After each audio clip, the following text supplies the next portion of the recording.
محمد وآل محمد. اللهم صل على محمد وآل محمد. بسم الله الرحمن الرحيم وصلى الله على سيدنا محمد وعلى آل بيته الطيبين الطاهرين. اللهم صل على محمد وآل محمد. Continuing with this dose, blissful night, Allah Azza wa Jal, He sent us Imam Hussein to always continue this message because He wants us to understand more and more. And the more we understand, the more we face some challenges.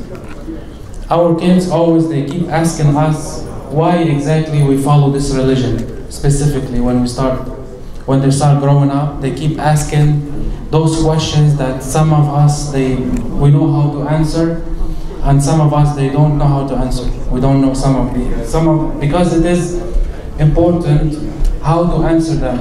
We know when they go to school always keep teaching them about revolting on your culture. It's important to revolt on your culture. It's important always to be new with all the meanings, all the understanding of religion.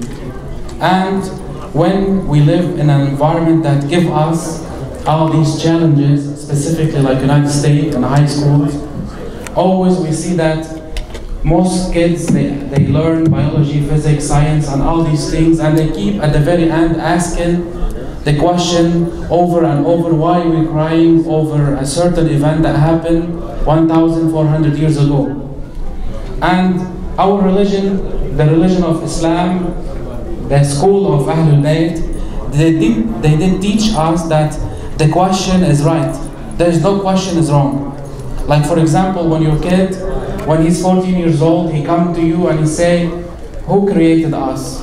You will say, Allah Azza wa Jal created us. And then immediately he will ask you after, who created Allah Azza wa Jal?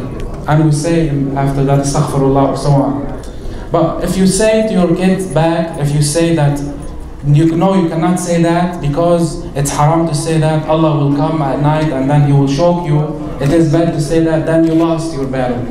Immediately you lost it. We always take these things with reasoning. What does kid exactly love to say? What does he love to do? We need to learn all these questions. Why? Because us in the Middle East, we take the religion inherited. For example, my father is a Shia, I have to become a Shia. And if my father is a Sunni, I have to become a Sunni, and I have to fight for that.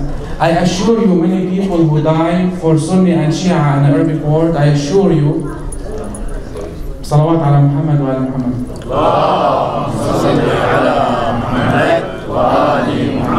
I assure you, the people who die for Sunni and Shia in the Middle East, they don't really understand the religion. If you ask many of them why you're fighting for, they will say, oh, this guy is cussing, for example, Imam Ali, astaghfirullah. And this guy is doing so and so for the religion, and so on. But in reality, there's no real fight except for the people who really truly follow Imam Hussein.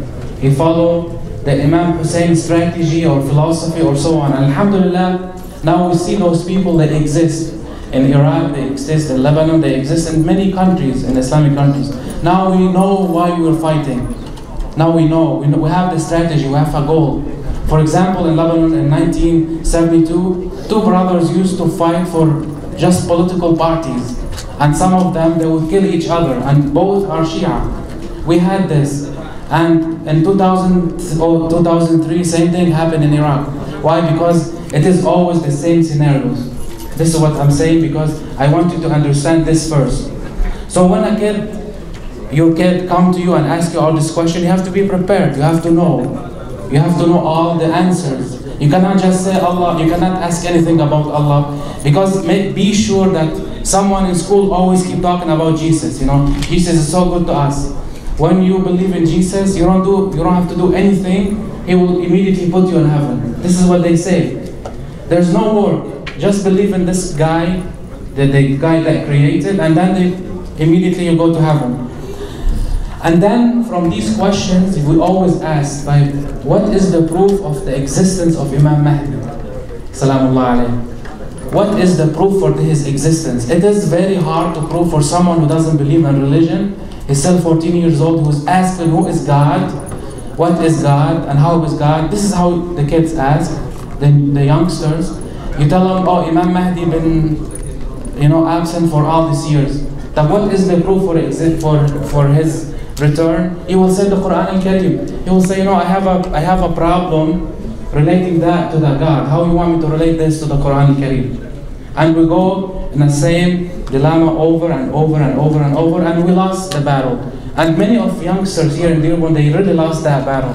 Because believe me, when we are sleeping now here, many are working, many churches here are working on losing the faith of an Imam Mahdi or an Rasulullah sallallahu alayhi wa sallam, even to the weak logic that sometimes some fathers, from those churches, he will come to you, he will say, the Quran talked about Jesus?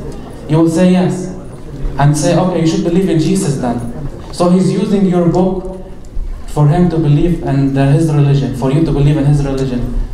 And they're using twist logic. So if you really believe in the Quran, why you need to believe in his God? So he's using your logic, your reasoning to believe in his God. You see? They're using all these twist games on the youngster because they don't have the experience. But let's go more deeper into the answers of Imam Mahdi. If a person now here, he doesn't, and now many Shia, even on Facebook, they keep saying, Imam Mahdi, he might be born. They have a problem with that. He might be born. Or what is your proof on Imam Mahdi? There's no clear ayah that stating Imam Mahdi is over here. And even though Allah Azza wa Jal mentioned Imam Mahdi by name in Surah Al-Jumu'ah, وَتَرَكُوكَ قَائِمًا. This ayah, وَتَرَكُوكَ قَائِمًا, I want you to reflect on it. Allah Azza wa Jal, He mentioned the Qa'im al-Muhammad in Surah Al-Jumu'ah. Sallu ala Muhammad wa ala Muhammad.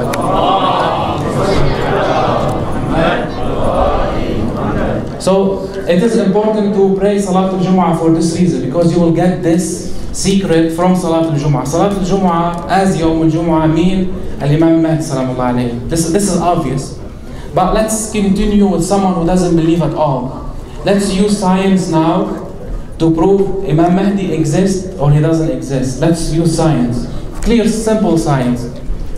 In science and electronics, we always use it in our cell phone. When you light this light from behind the cell phone, you have a light from behind. This is called LED lights. They look like this in electronic. It's a small device, white. It has two strips.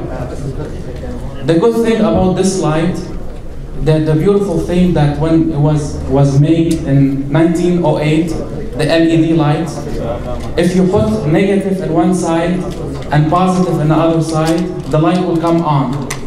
If you reverse the polarity, what's going to happen? The light will be off. It will not light. This is the beautiful thing about the LED. You see, when you go buy a LED TV, this is what does it mean LED. The light of LED stay 50,000 hours. I'm not here to give you all these technicals, but I'm just going to explain a little bit about this light, because it's important for us to understand why Imam Mahdi in science is not here, as we say, but he is really here. So let's make this simple. Let's experiment about the laser. We always see the laser. You see, if you turn it on, you see this light over here come up. Look, this laser. Why?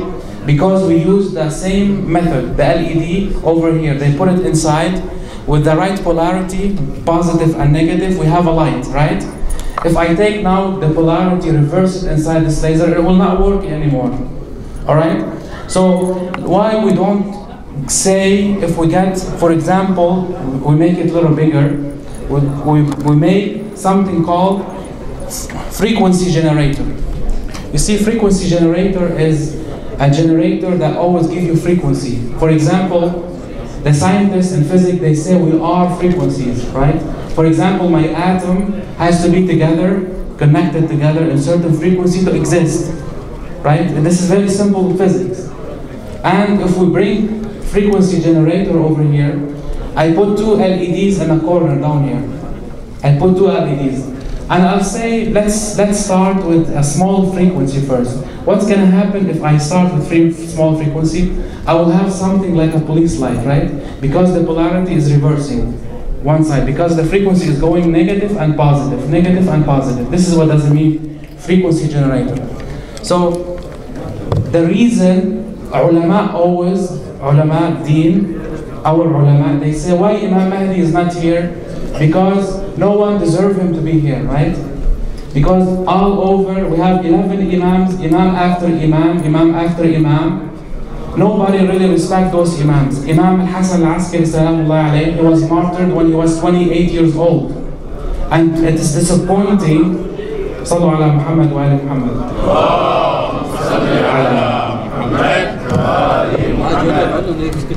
It is disappointing to always keep blaming the Imam for his absence. We say, okay, Imam Mahdi is absent. Imam Mahdi is absent. Why? Because Allah Azza wa Jalla, He wants him to be absent. Yes, for this reason. Because no one deserves him to be alive, so they see him. We have many examples that when Imams come up, all the people, they betray them. We have 11 Imam as an example before. So Allah Azza wa Jalla ordered now Imam Mahdi to be over here, but nobody see him. Why? As a protection. We keep waiting for Shia to change so Imam Mahdi will appear. And we have many narration that the best and the only existence of alamat al-zuhur, the only one is 100% sure, because all other alamat al-zuhur, they might happen, they may not happen. But the only one is the existence of 313 persons. Those people, if they clean themselves, they know who exactly their Imam is from the Shia, each one of you guys, including me. If we have a 313, they have a ikhlas, they have a taqwa, whatever they do, whatever Imam Mahdi wants, Imam Mahdi immediately will come. This is one of the only alamat al-zuhur. This is one of the most important alamat al-zuhur. That's why every time when we talk about alamat al-zuhur, I say, don't worry about anything else, worry about yourself. Change yourself, Imam Mahdi will come. Because he only needs 313 mukhlis guy for him to come. And this is disappointing, because look how many Shia we have. We have 200 million Shia, and we don't have 313 that will follow Imam Mahdi exactly about what he's going to say. So let's go back to the frequency generator. We have alternating current. As you see over here, as you see it, we have a light flashing red and one green, like same thing like the police. The more we go in a frequency, for example, us, we have to be vibrating very fast to be in existence. For me to see you, you have to be vibrating so fast that the light has to come. Look over here. The more I put the frequency more, can you see the light? The more I put more frequency, the more the light is moving fast. The more frequency, look, now I'm putting 700,000, it's going faster and faster and faster and faster, till I reach one point over here, if you see it. Look now, one point, it's gonna come up steady, you see? The light over here, it's steady. Why? Because it is always in existence. There's so much frequency together. Look, it's now, if we bring, for example, camera that move very fast, light over here, you will see it flashing on and off. But because it's so fast, you cannot see it anymore. Can you see that? It's not flashing anymore, except very, very fast. But we cannot notice that. Let's say, what if I put very high frequency over here, to the up to, for example, 8 megahertz. What's gonna happen? Putting high frequency, what's gonna happen? Look, there's no more light. Why? Because it is going very fast, very, very fast, that it is on. There is light over here now, but because it's going so fast, you cannot see it anymore. This is how exactly Imam Sahib al-Asr was zaman. He, Sallu ala Muhammad.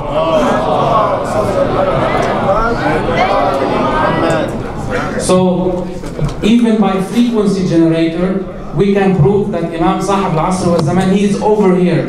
So when we hear a narration from Al-Imam Salamullah alayhim, they say, Imam al-Mahdi it is like the sun behind al-ghuyub. You know, when you go outside, when you see it it's not clear, the sky, okay? You see the sun, right? You cannot see the sun, but it is behind them. You still see the moon. Same thing, the frequency generator. Because it's vibrating so fast, you cannot see it. The only way for you to see that is for you to vibrate with it so fast.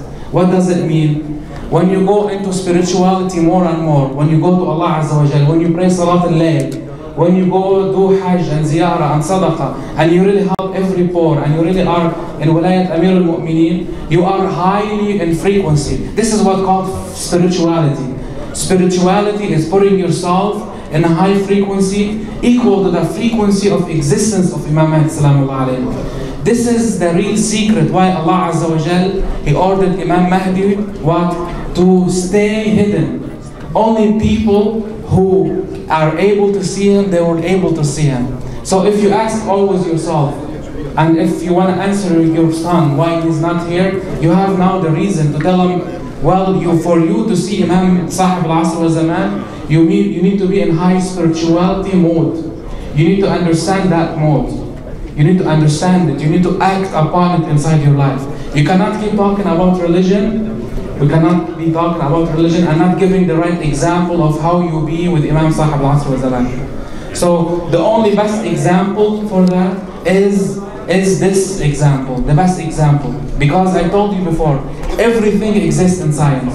Allah Azza wa Jalla, when He created science, He created everything equal to it. That's why وَسَعَ عُلْمُهُ كُلَّ شَيْء. Allah Azza wa Jalla said, all His knowledge are وَسَعَ كُلَّ شَيْء, is upon everything.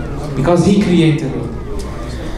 And we move with this logic to Ma'sad sayeda Zahraa Salamullah alayha. Now we hear many people, they keep talking about Mazlumiyat sayeda Zahraa in very bad way. Which way? Some people they ask, okay, let's say what happened to Sayeda Zahraa is real, to the point that can you believe that this really happened to Sayeda Zahraa? You will say, yes, I believe. Why not? Why I cannot believe that? Some people, they will come to you, they say, okay, do you believe that Imam Ali, he will just sit and not do anything while those people doing this to Sayeda Zahraa? Can you believe that? You will say, well, let's do argument, or so on, and so on. And we go to the books, and we do a hadith, and we say this hadith is da'if, and this hadith is strong, and so on, and we keep arguing over nothing, over just circles and circles. In reality, before you ask this question, we are doing Mazlumiyah for Ahlul Bayt because we did not understand them. Let's now sit down and imagine what's exactly happened to Sayeda Zahraa. Let's imagine it logically. I don't want to use any hadith because you don't need any hadith with this reasoning. Okay? People are sitting outside with a big army next to the door of Sayeda Zahraa Salamullah, large army outside. They want to take Imam Ali from inside to go do bay'ah for the Khilafah. Imam Ali, he refused that. He refused that. He doesn't want to do it. Okay? He was sitting inside his room. There was 2 rooms inside the house. Now you'll be able to go and Google and you see the exact house. There was like 2 rooms. They look like muka'abat next to each other, and there's a room beside them, and there's a door in a corner. You can see that house now. And there's a big army surrounding that house around, and they want Imam Ali to go outside. So Imam Ali, he knows they're outside. Some ulama, they say no, he didn't know. You know, Sayeda Zahraa, she was going inside the matbakh, you know, to bring some ahwi, and then while she was going outside, they hit the door, and she was running to hide behind the door. No, this did not happen. This is Mazlumiyah for Sayeda Zahraa. You are adding the Mazlumiyah for Sayeda Zahraa if you really believe that. What happened exactly in that door, it is the best meaning of Sayyidat Nisa al-Alameen, and this is how we understand why Imam Hussein, he did all this in Karbala. You know, Karbala started during the first, whatever happened to Sayeda Zahraa. She is the real teacher for Imam Hussein. I'll show you where. When she's sitting inside the house with few ladies, and then Imam Ali sitting with few companions inside this house, and then those people, they start hitting the door. Sayeda Zahraa sent her servant to the door to say, Sayeda Zahraa ordered you to leave. Sayeda Zahraa ordered her to stay. Sayeda Zahraa ordered you to leave. Leave away from here. Imam Ali will come later and he will talk to you. And then she went to the door and she told them that those 2 people outside, they start getting more angry. They said, oh, now they don't even want to talk to us. They're sending us their servants. So let's start crashing that door. It is for sure. It took 2 hours, 3 hours of wait time, but they start getting angry. So they really want to start crashing that door. And then over here, what happened is, It is very important to learn from Sayeda Zahraa. If Imam Ali is sitting with 2 or 3 of his companions inside that door, it's very important to learn if you want to be with Imam Sahib al-Asr al-Zaman. If you are sitting, Imam Ali, with 3 companions, and one of these companions immediately went to the door, who will be the best inside that house? That companion, right? He will be the best, right? Because he is defeating Imam Ali, and he will be better than Sayeda Zahraa. In reality, when Sayeda Zahraa, she went to that door, she told them by their voice, I am Fatima bint Muhammad. وَقَدْ قَالَ فِي رَسُولُ اللَّهِ صَلَّى اللَّهُ عَلَيْهِ وَسَلَّمَ فَاطِمَةٌ بَضْعَةٌ مِنِّي. You see, I am the person, a piece from Rasulullah, I live in peace from Rasulullah. I ordered you to leave now. And they didn't want to leave. So they start crashing that door, crashing it more and more and more. And when she knew that Imam Ali now is in danger, she did not turn his wife anymore. She's not his wife anymore. Imam Sayeda Zahraa, she's no more Imam Ali's wife when Imam Ali is in danger. She took the responsibility to defeat Imam Ali with her body. She said, I want to stand next to that door, burning door. They were burning that door. She put her body in that door. Purposely she did that. Why? Because she was not going to some place and she was not muhajjab or something. This is what some ulama said. No, in reality she was in complete scarf. She had a complete scarf. She was doing that by purpose. She said, I want to defeat Imam Ali with my own body. Now her husband, Imam Ali, is her imam. He's not husband anymore. So that's why when we say to any Sunni, when we meet him, we will say, who was the imam of Asr of Sayeda Zahraa? Who were his imam? Because she did not do bay'ah for anyone. And we have a hadith that say if any person who does not know his imam, he will die as a jahiliyyah. He will die in jahiliyyah. So who was the imam of Sayeda Zahraa? He was Imam Ali, obviously, because she defeated him. So she stood in that door. She came up with her body intentionally to do that, to show everyone that I am better than anyone inside the house. I am better than Salman al-Farisi, or Salman al-Muhammadi. I am better than Abu Dharr al-Ghafari, and so on. And those people crashed the door anyway. Now, Imam Ali was put under 2 tests. He said, if we're gonna fight them, if we're gonna fight those people, then no one will care anymore about Sayeda Zahraa. No one. Why? Because they will say 2 people are fighting over the throne. And because the most important part of all of this, he's focusing more on her Mazlumiyah. He wants everyone to know her Mazlumiyah, because if he do anything to them, anything to do it, he's gonna lose the battle immediately. If he took out his sword, he's gonna lose that battle. He's gonna lose it immediately. And we have living proof of that. Look what's happening now in Yemen. At the beginning, when those tyrants in Saudi Arabia, when they start attacking Yemen, the Yemenis they had really good wisdom.